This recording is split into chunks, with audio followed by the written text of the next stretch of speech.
पूर्ण संख्या। चलो पूर्ण संख्या किसे कहते हैं? तो लिखना शून्य से शुरू गिनती की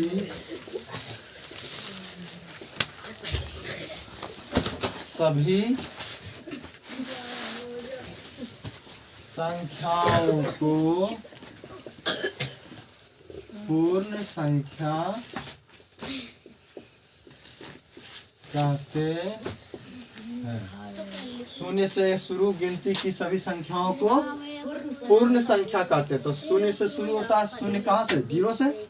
जैसे में जैसे में 0 1 2 3 4 5 डॉट डॉट डॉट, ये सब क्या हो गया? पूर्ण संख्या हो गया। अब हमको निकालना है प्राकृत संख्या। ठीक है, प्राकृत संख्या। ये प्राकृत संख्या किसे कहते हैं? प्राकृत संख्या किसे कहते हैं? चलो प्राकृत संख्या क्या होता है? तो गिनती की सभी संख्या,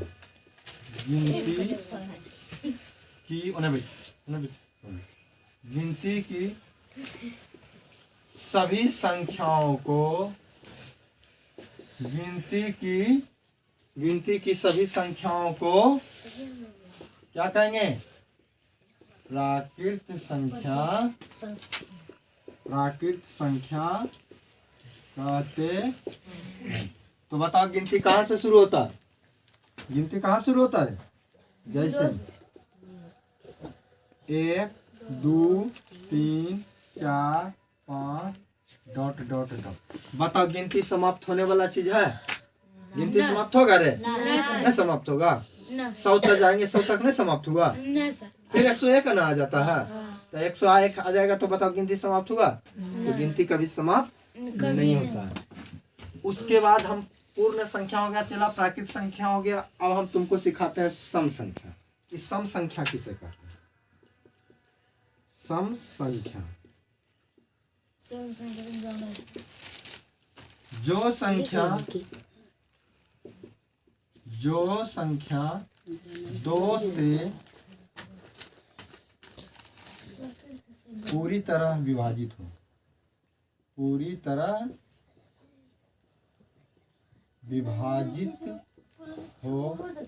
जो संख्या 2 से पूरी तरह विभाजित हो उसे सम संख्या कहते हैं। जो संख्या 2 से पूरी तरह विभाजित हुआ उसे सम संख्या कहते हैं। या लिख सकते हैं जो संख्या 2 से भाग लग जाए। जो संख्या 2 से भाग लग जाए उसे सम संख्या कहते हैं। विभाजित होना या भाग लगना दोनों एक ही चीज है। जैसे 2 4 6 8 10 12 आदि, मतलब बहुत सारा। आया बात समझ में? कोई दिक्कत? जो संख्या 2 से पूरी तरह विभाजित हो उसे सम संख्या कहते हैं। ठीक है, जाना उसे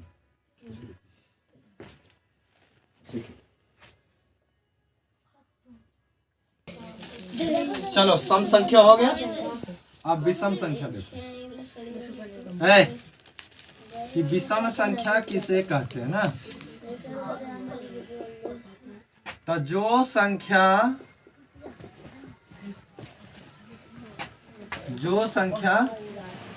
2 से विभाजित नहीं हो उसे विषम संख्या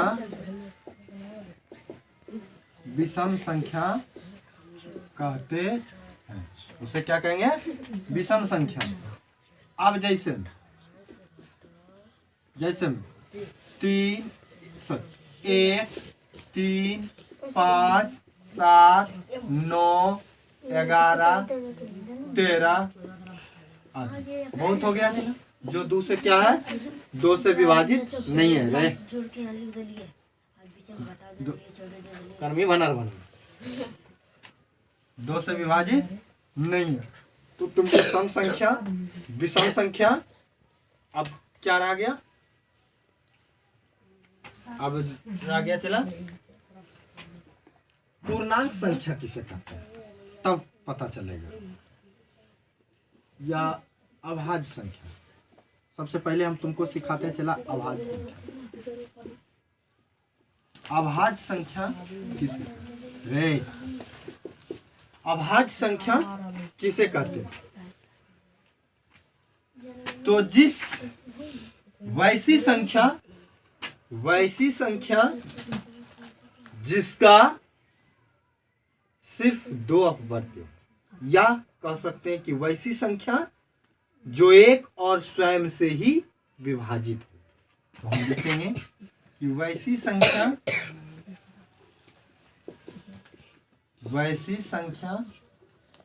जो एक और स्वयं से ही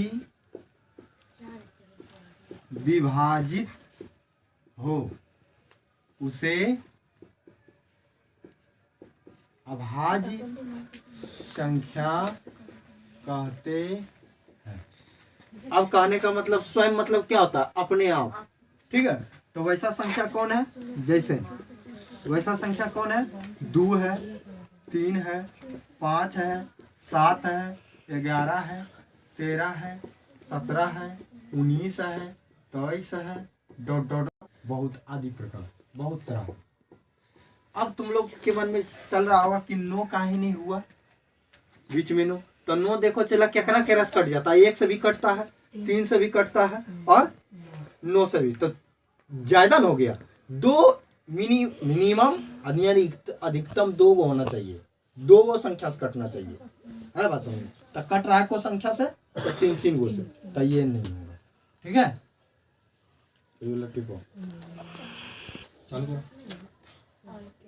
चलो भाज्य संख्या।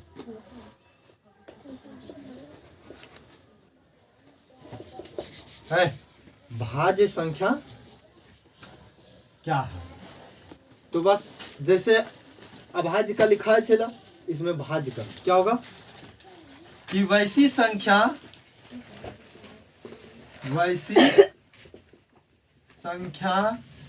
जो 2 से अधिक संख्याओं से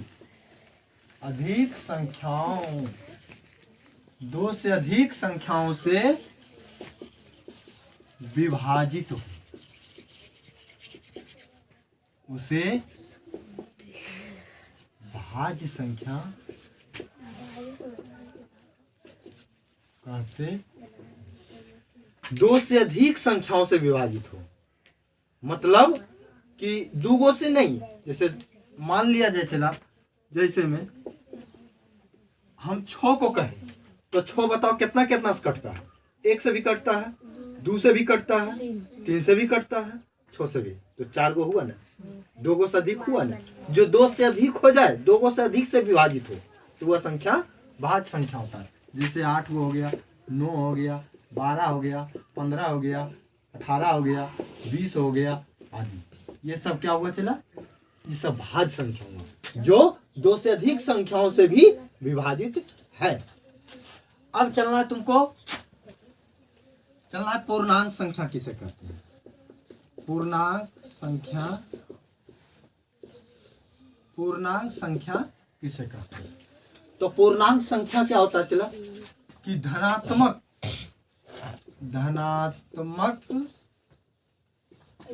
शून्य, धनात्मक शून्य, ऋणात्मक सभी संख्याओं को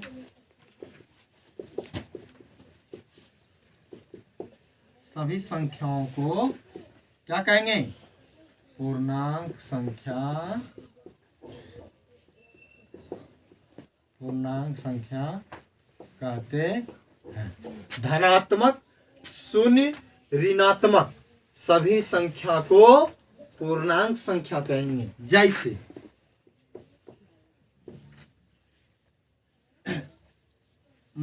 5, 8, 7, -3, 6, 9, 0, 7, ये सब क्या हुआ बेटा? ये सब क्या हो गया? पूर्णांक संख्या हो गया। सब क्या है? पूर्णांक संख्या है। कोई दिक्कत है ना?